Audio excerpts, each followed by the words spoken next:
Okay, hi. Can you please introduce yourself for us? Yes, my name is Darius Cheer Santa. So I grew up in the States. I'm actually half Thai and Italian, but yeah, I moved to the States when I was a kid, grew up there, and I moved back to Thailand about 10 years ago, and I've been here ever since. So I play a sport called flag football. So it's a variation of American football, if that's a sport you've ever heard of. And it's like a smaller scale version of American football. So in American football, there's a lot of contact, players like they're huge, hitting each other, trying to get the ball down the field. Flag football is similar, but it's more friendly for everybody because it's a non-contact version. So instead of tackling someone to simulate a tackle, you'll be wearing flags around your waist and you'll have to pull those instead. People think it's easier than American football because you're going for like a smaller object, but it's actually quite hard pulling the flag when there's someone running and spinning around and like it's waving in the air and stuff. So like I mentioned earlier, I grew up in the States. I was introduced to American football there, but I was never really big into it. But my family was really into sports. So like my dad plays basketball, my mom does volleyball, my sister, she runs, and now she plays flag football as well. So like I wasn't really into football much in the States, but then when I moved to Thailand, that's when I started to actually miss the sport because like it's something I grew up with, and not having it here much is like you just like miss it and you want to play it. But my dad also teaches at a college, Mahidol University, and he's like the head of like the sports there. So he introduced the flag football sport to Mahidol. And so they have a little club going there. He teaches flag football class. So he brought me along to one of the classes one day when I was pretty young. And that's how I got into it. He basically taught me how to play. And when I started playing, it just felt like, oh, this sport's for me. It's something that I'm good at. It matches my skill set, and I just have so much fun playing it. So like my dad got me into the sport basically. For me in my life, it's taught me many things, and like basically like since I've been playing since a young age with older people, these people are like family to me. So it's introduced me to like this sort of family bond to your teammates because it's like a brotherhood basically. They're not just friends, they're teammates and they're family as well. And they're just people that you can go to and talk about anything in life. And they're actually like most of my friends that are like really close to me are from flag football. And flag football has also taught me many things in life as well, like teamwork. It's not a me sport, it's a team sport. So every person on the team has like their own individual role. And in order for the team to function to its full potential, everyone has to do their responsibilities to the fullest. It's not one person taking over and dominating. It's the team working together. Like a machine, like in order for a machine to run well, all the little bits and pieces need to work together. But if one piece like messes up or is broken, then it doesn't function to its full capacity. So it's just basically taught me how to work with other people, how to like engage in community events, like just introducing the sport, meeting people as well. Okay, so flag football has actually been in Thailand around a while. My dad was actually one of the first people to introduce it here. 10 years ago at Mahidol, this is actually the second time we've introduced it in Thailand. So before I was born, he was actually teaching at Mahidol before. And he introduced the sport as like a small club there. So they always had this small pocket of people. This was like in the 90s, I believe, 80s or 90s. They had like a small pocket of people just playing, and like they would play against like expats, like at the military bases and stuff, because they play American football and like, okay, they're overseas and they want like to play football. So flag football is another alternative for him. But after a while, we moved to the States, like I mentioned before. So after that, it's still hung around, but it hasn't been like super big. When we moved back 10 years ago, there were still actually small pockets from the original community that he created playing the sport. So we got reintroduced with them.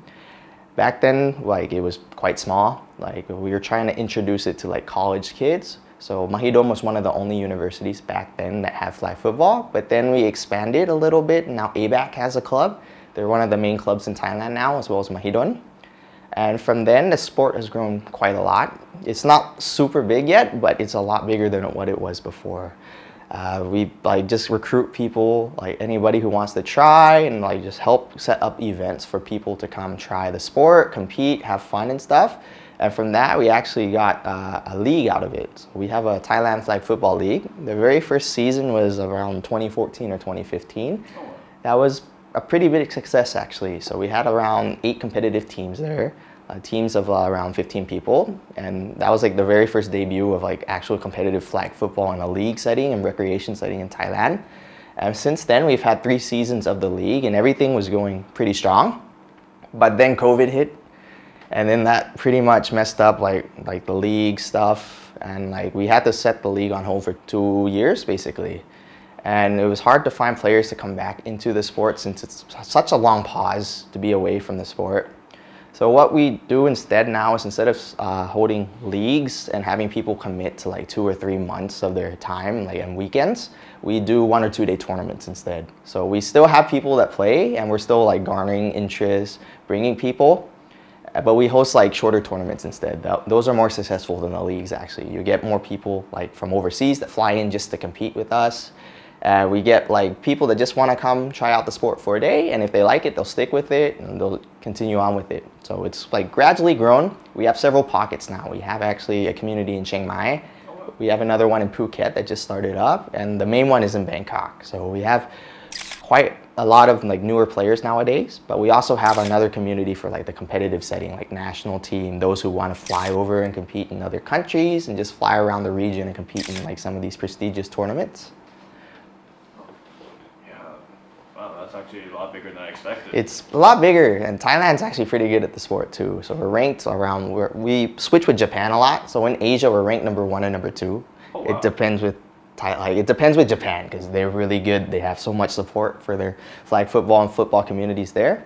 And the world ranking for Thailand currently is number 13 in the world. So we went to compete at the World Championships actually 2 years ago in Israel. I was on that squad, so we went there. We competed with a lot of different countries from around the world, and we actually placed 13th. That's super. It's been pretty fun actually. So I started playing at a young age, and when I found out we had a national team when I was around 15 years old, I wanted to try out for it. So like I've been playing well, and I play like competitively since I was young. But so I reached out to the national team and asked them, hey, can I try out? I'm really interested in playing for the national team. I think I have what it takes. And like they showed up, like some scouts to some of my games, and they were interested in me. But the thing was I was too young at the time. So like back then, the age restriction was 18 and above. So I was like 15, 16. But they told me when I turned 18 to come back and like to reach out again. So I waited a couple years. I tried to like improve my skills. I trained a lot. And when I turned 18, I reached out again, and there was a tournament coming up actually. It's the Asian Championships. So they invited me to their tryouts. So we had around 40 players, 50 players back then trying out for the team, and the roster was supposed to be around 12. So we tried out for a series of months, and I made that final cut. So I got to go compete in the Philippines back then. That was in 2017. So that was my first ever flag football experience, like on a national level, on a competitive stage like that. And like at first I thought I was a really good player, but when I went overseas and saw the level overseas, then I like, okay, there's a lot that I need to know. There's a lot more that I need to learn. So that like lit a fire in me to just improve myself from then on. So coming back from that, we placed second at that tournament. We lost to Japan. We came back, and I just started training really hard. So I've been on the national team for another 2 or 3 years since then. In 2018, we went to Korea to compete. We placed second there. We lost to Japan again. That was another Asian championship. That was probably right before COVID hit, actually. And then we went to the World Championship. So after like a break of COVID, trying to get people, players to trying to stay competitive and like just like stay in shape, training our players. We heard that there's going to be a World Championships in Jerusalem, so we registered for that and wanted to see how Thailand would fare at the national level. So over a course of a while, we trained our team up for that. In total, there was like 25 countries at that tournament. So like they like marked it off into groupings. We were placed in the worst possible grouping that you could have been. We were in like the grouping with like 4 or 5 other like top 8 teams in the world. So we had to like actually test our power against them. So it was like the group of death basically. So we went in not knowing what to expect because like we've only like competed in Asia, but it was a great experience getting to compete in the national level. You learn a lot from other different countries. You get to meet different players from around the world, some that like you can make like friends with, and like some nowadays I still text with them, keep in touch.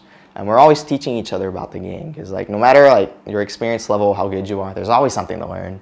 Nobody's perfect. Like everyone wants to be Tom Brady, but Tom Brady still has something to learn as well too from other players. So it was quite eye-opening experience seeing like all these different countries compete, their different strategies, tactics. It just goes to show that there's not one way to play the sport. There's many ways to different ways to play the sport. It just depends on your players, who you have, and like just different strategies of what fits your team and your needs the best. So in the World Championships, we placed 13th. We won 4 games, we lost 3. We lost our games to like some of the top teams in the world. So we weren't disappointed. We're like, oh, it's a humbling experience. You get to learn from the best. You get to play against the best. Also get to lose against the best. So we learned a lot from that. So we're trying to build our team from that experience. For what I noticed, like we're actually preparing for a tournament in October. Actually, it's another Asian Championships. And what I've noticed the last year or two is that everyone wants to be on the team now and play at a high level. So like the focus has really been like producing like high quality players at a competitive level. That's like one group of flag football players we have in Thailand. And then we have another group that wants to focus on community building. So like in order to have national team players, you're gonna need to have a community that plays as well. It's like you can't get players for a national team if you don't have players in the first place. So I'm part of both groups. I want to play competitively, but my main focus lately has been more leaning towards building the community. I want this sport to grow more, and I want more players to play it. Like I feel like it's a sport that like more people should be playing in the world. You can learn a lot from it, you can have fun, and you can make a lot of friends. So in terms of like flag football in Thailand, I could see it like growing bigger than what it is, because now we have a lot of like new generation players that like never heard of the sport before but are like committing themselves to it. They're training, they're coming to tryouts, and they want to compete on these one-day tournaments. So I could see like flag football in the future in Thailand actually becoming like an actual competitive sport, because like now countries around the Thai region like Malaysia, Indonesia, Japan, like other Southeast Asian countries, they have legit leagues there now. They have so many players, so many teams, and like Thailand sees this, we have our players that sees this, okay, we want to push for that too. It's like you see like them setting examples, like okay, we want to follow this. We want our sport to be as big as them. So like we have a lot of people pushing for that right now. Just like growing the sport, hosting tournaments, gaining exposure, and eventually maybe having actual leagues here.